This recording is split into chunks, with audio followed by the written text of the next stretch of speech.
Putin, President of the Russian Federation, and to invite him to address the Assembly.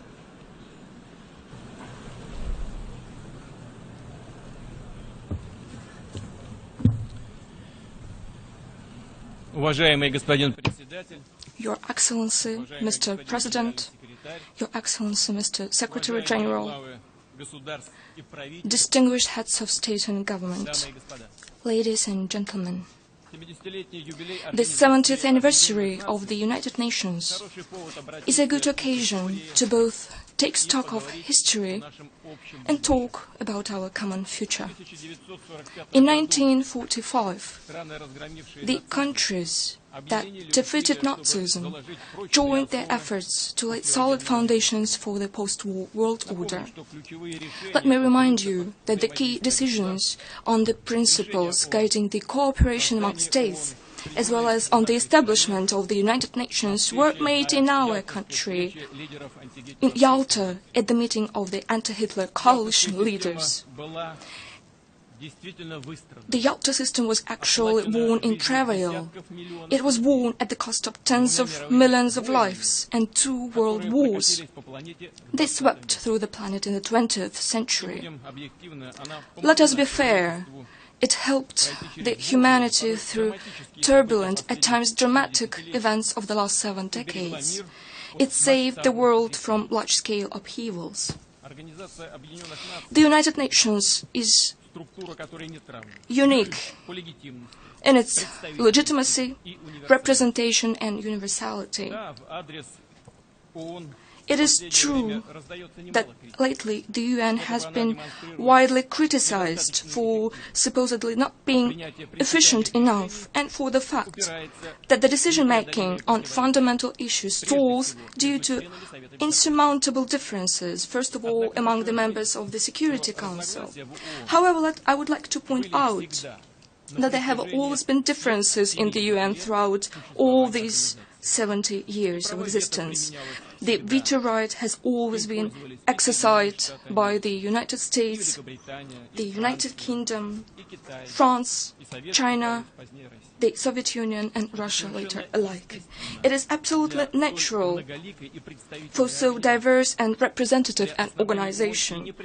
When the UN was established, its founders did not in the least think that there would always be unanimity. The mission of the organization is to seek and reach compromises, and its strength comes from taking different views and opinions into consideration. The decisions debated within the UN are either taken as resolutions or not. As diplomats say, they either pass or do not pass.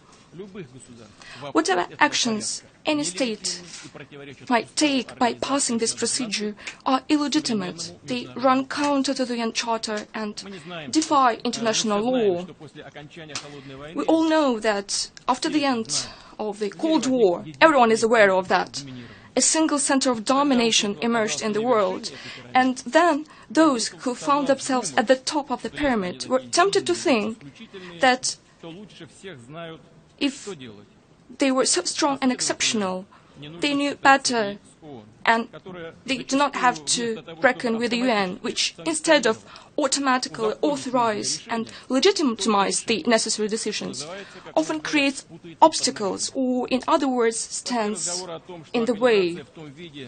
It has now become commonplace to say that it is, in its original form, has become obsolete and completed its historical mission. Of course, the world is changing, and the UN must be consistent with this natural transformation.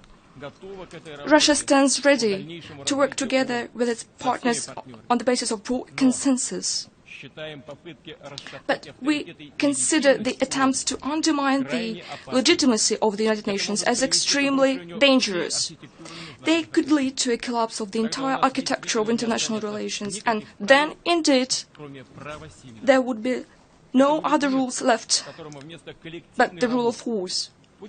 We would get a world dominated by selfishness rather than collective work, a world increasingly characterized by dictate rather than equality.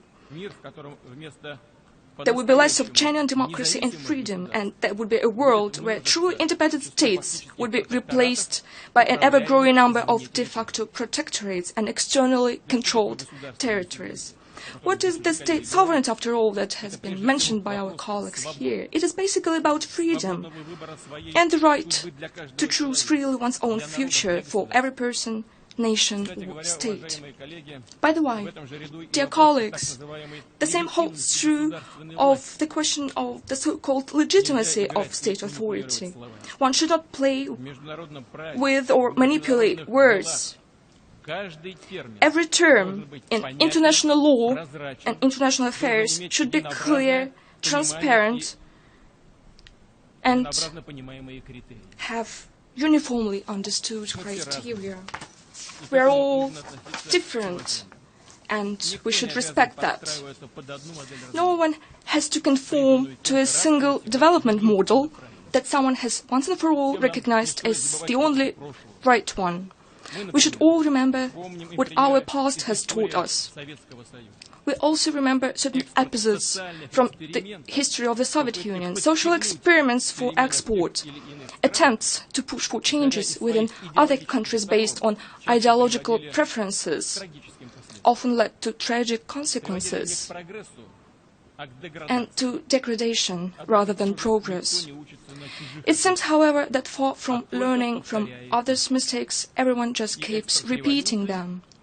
And so the export of revolutions, this time of so-called democratic ones, continues. It would suffice to look at the situation in the Middle East and North Africa, as has been mentioned by my previous speaker. Certainly, political and social problems in this region have been piling up for a long time, and people there wished for changes naturally. But how did it actually turn out? Rather than bringing about reforms, an aggressive foreign interference has resulted in a brazen destruction of national institutions and the lifestyle itself. Instead of the triumph of democracy and progress, we got violence, poverty, and social disaster. And nobody cares a bit about human rights, including the right to life. I cannot help asking those who have caused this situation, do you realize now what you've done? But I'm afraid no one is going to answer that. Indeed, policies based on self-conceit and belief in one's exceptionality and impunity have never been abandoned. It is now obvious that the power vacuum created in some countries of the Middle East and North Africa led to the emergence of anarchy areas, which immediately started to be filled with extremists and terrorists. Tens of thousands of militants are fighting under the banners of the so-called Islamic State. Its ranks include former Iraqi servicemen who were thrown out into the street after the invasion of Iraq in 2003. Many recruits also come from Libya, a country whose statehood was destroyed as a result of a gross violation of the UN Security Council Resolution 1973. And now the ranks of radicals are being joined by the members of the so-called modern Syrian opposition supported by the Western countries. First, they are armed and trained, and then they defect to the so-called Islamic State. Besides, the Islamic State itself did not just come from nowhere. It was also initially forged as a tool against undesirable secular regimes. Having established a foothold in Iraq and Syria, the Islamic State has become actively expanding to other regions. It is seeking dominance in the Islamic world. And not only there, and its plans go further than that. The situation is more than dangerous. In these circumstances, it is hypocritical and irresponsible to make loud declarations about the threat of international terrorism while turning a blind eye to the channels of financing and supporting terrorists, including the process of drug trafficking and illicit trade in oil and arms.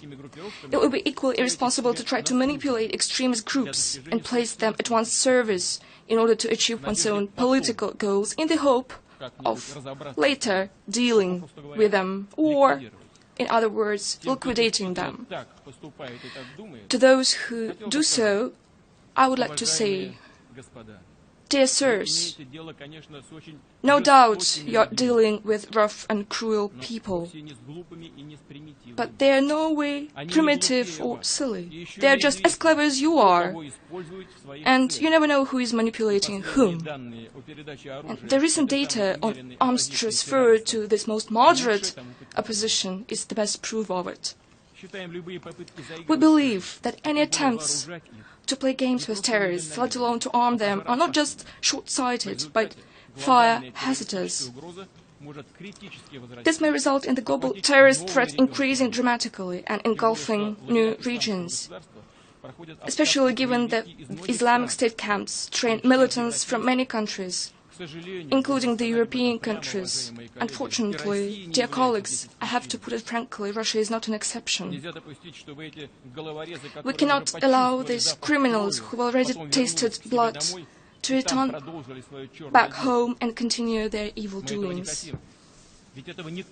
No one wants this to happen. Does he? Russia has always been consistently fighting against terrorism in all its forms. Today we provide military and technical assistance both to Iraq and Syria and many other countries of the region who are fighting terrorist groups. We think it is an enormous mistake to refuse to cooperate with the Syrian government and its armed forces who are violently fighting terrorism face to face. We should finally acknowledge that no one but President Assad's armed forces and Kurds militia are truly fighting the Islamic State and other terrorist organizations in Syria. We know about all the problems and contradictions in the region, but which were based on the reality.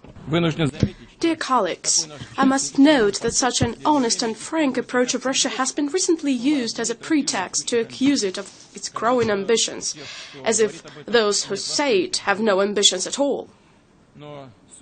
However, it's not about Russia's ambitions, dear colleagues, but about the recognition of the fact that we can no longer tolerate the current state of affairs in the world.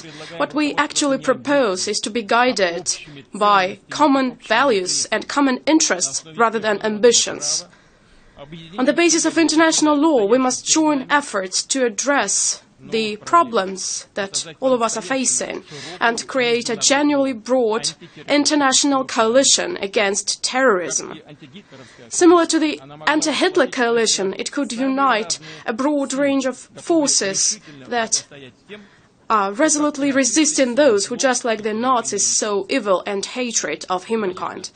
And naturally, the Muslim countries are to play a key role in the coalition, even more so because the Islamic State does not only pose a direct threat to them, but also desecrates one of the greatest world religions by its bloody crimes. The ideologists of militants make a mockery of Islam and pervert its true humanistic values. I would like to address Muslim spiritual leaders as well. Your authority and your guidance are of great importance right now. It is essential to prevent people recruited by militants from making hasty decisions, and those who have already been deceived and who, due to various circumstances, found themselves among terrorists need help in finding a way back to normal life, laying down arms and putting an end to fratricide. Russia will shortly convene, as the current President of the Security Council, a ministerial meeting to carry out a comprehensive analysis of threats in the Middle East. First of all, we propose discussing whether it is possible to agree on a resolution aimed at coordinating the actions of all the forces that confront the Islamic State and other terrorist organizations. Once again, this coordination should be based on the principles of the UN Charter. We hope that the international community will be able to develop a comprehensive strategy of political stabilization as well as social and economic recovery of the Middle East. Then, dear friends, there would be no need for new refugee camps. Today, the flow of people who were forced to leave their homeland has literally engulfed first neighboring countries and then Europe itself. There are hundreds of thousands of them now, and there might be millions before long. In fact, it is a new, great and tragic migration of peoples, and it is a harsh lesson for all of us, including Europe. I would like to stress, refugees undoubtedly need our compassionate support. However, the only way to solve this problem at a fundamental level is to restore the statehood where it has been destroyed, to strengthen the government institutions where they still exist or are being re-established, to provide comprehensive assistance of military, economic and material nature to countries in a difficult situation, and certainly to those people who, despite all the ordeals, will not abandon their homes. Naturally, any assistance to sovereign states can and must be offered rather than imposed exclusively and solely in accordance with the UN Charter. In other words, everything in this field that is being done or will be done pursuant to the norms of international law must be supported by our organization. Everything that contravenes the UN Charter must be rejected. Above all, I believe it is of the utmost importance to help restore government's institutions in Libya, support the new government of Iraq, and provide comprehensive assistance to the legitimate government of Syria. Dear colleagues, ensuring peace and regional and global stability remains the key objective of the international community with the UN at its helm. We believe this means creating a space of equal and indivisible security, which is not for the select few, but for everyone. Yes, it is a challenging, complicated and time-consuming task, but there is simply no other alternative. However, the bloc thinking of the times of the Cold War and the desire to explore new geopolitical areas is still present among some of our colleagues. First, they continued their policy of expanding NATO. What for? If the Warsaw Bloc stopped its existence, the Soviet Union had collapsed, and nevertheless, NATO continues expanding, as well as its military infrastructure. Then they offered the post-Soviet countries a false choice, either to be with the West or with the East. Sooner or later, this logic of confrontation was bound to spark off a grave geopolitical crisis. This is exactly what happened in Ukraine, where the discontent of population with the current authorities was used and a military coup was orchestrated from outside that triggered a civil war as a result.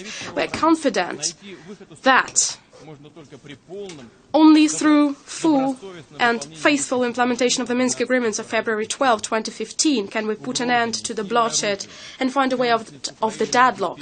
Ukraine's territorial integrity cannot be ensured by threats of force of arms. What is needed is a genuine consideration for the interests and rights of the people in the Donbas region and respect for their choice. There is a need to coordinate with them, as provided for by the Minsk agreements, the key elements of the country's political structure. These steps will guarantee that Ukraine will develop as a civilized state, as an essential link in building a common space of security and economic cooperation both in Europe and in Eurasia. Ladies and gentlemen, I have mentioned this common space of economic cooperation on purpose. Not long ago, it seemed that in the economic sphere, with its objective market laws, we would learn to live without dividing lines. We would build on transparent and jointly formulated rules, including the WTO principles stipulating the freedom of trade and investment and open competition. Nevertheless, today, unilateral sanctions circumventing the UN Charter have become almost commonplace. In addition to pursuing political objectives, these sanctions serve as a means of eliminating competitors. I would like to point out another sign of a growing economic selfishness. Some countries have chosen to create closed and exclusive economic associations, with the establishment being negotiated behind the scenes, in secret, from those countries' own citizens, the general public, business community, and from other countries. Other states whose interests may be affected are not informed of anything either. It seems that we are about to be faced with an accomplished fact that the rules of the game have been changed in favor of a narrow group of the privileged, with the WTO having no say. This could unbalance the trade system completely and disintegrate the global economic space. These issues affect the interests of all states and influence the future of the world economy as a whole. That is why we propose discussing them within the UN, WTO and G20. Contrary to the policy of exclusiveness, Russia proposes harmonizing regional economic projects. I refer to the so-called integration of integrations based on universal and transparent rules of international trade. As an example, I would like to cite our plans to interconnect the Eurasian Economic Union and China's initiative of the Silk Road Economic Belt. We still believe that harmonizing the integration processes within the Eurasian Economic Union and the European Union is highly promising. Ladies and gentlemen, the issues that affect the future of all people include the challenge of global climate change. It is in our interest to make the UN Climate Change Conference to be held in December in Paris a success. As part of our national contribution, we plan to reduce by 2030 the greenhouse gas emissions to 70–75% of the 1990 level. I suggest, however, we should take a wider view on this issue. Yes, we might diffuse the problem for a while by setting quotas on harmful emissions or by taking other measures that are nothing but tactical, but we will not solve it that way. We need a completely different approach. We have to focus on introducing fundamentally new technologies inspired by nature, which would not damage the environment, but would be in harmony with it.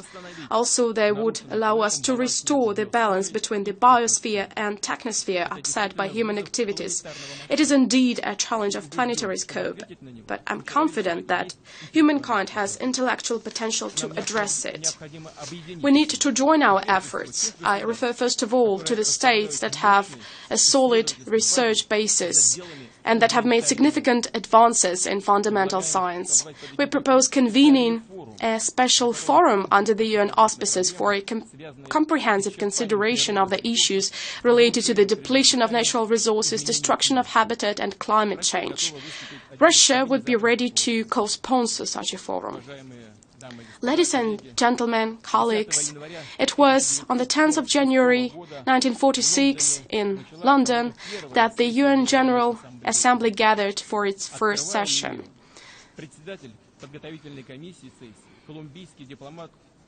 Mr. Zuleta Angel, a Colombian diplomat and the chairman of the Preparatory Commission, opened the session by giving, I believe, a concise definition of the basic principles that the UN should follow in its activities, which are free will, defiance of scheming and trickery, and spirit of cooperation.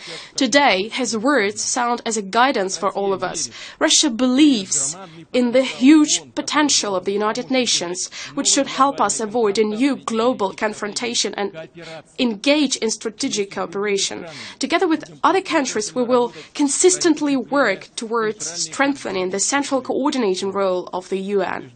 I'm confident that by working together, we will make the world stable and safe, as well as provide conditions for the development of all states and nations. Thank you.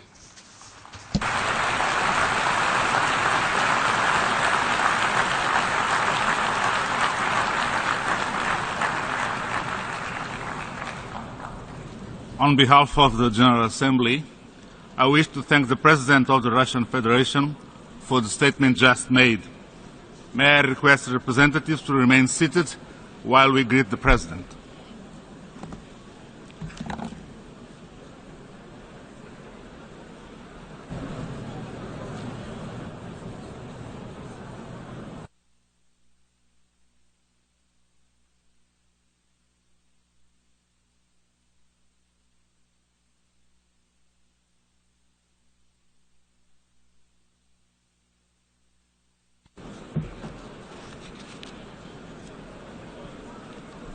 The Assembly will hear an address by Her Excellency Park Geun-hye, President of the Republic of Korea. I request the protocol to escort Her Excellency. Yeah. Yeah. Quietness, please.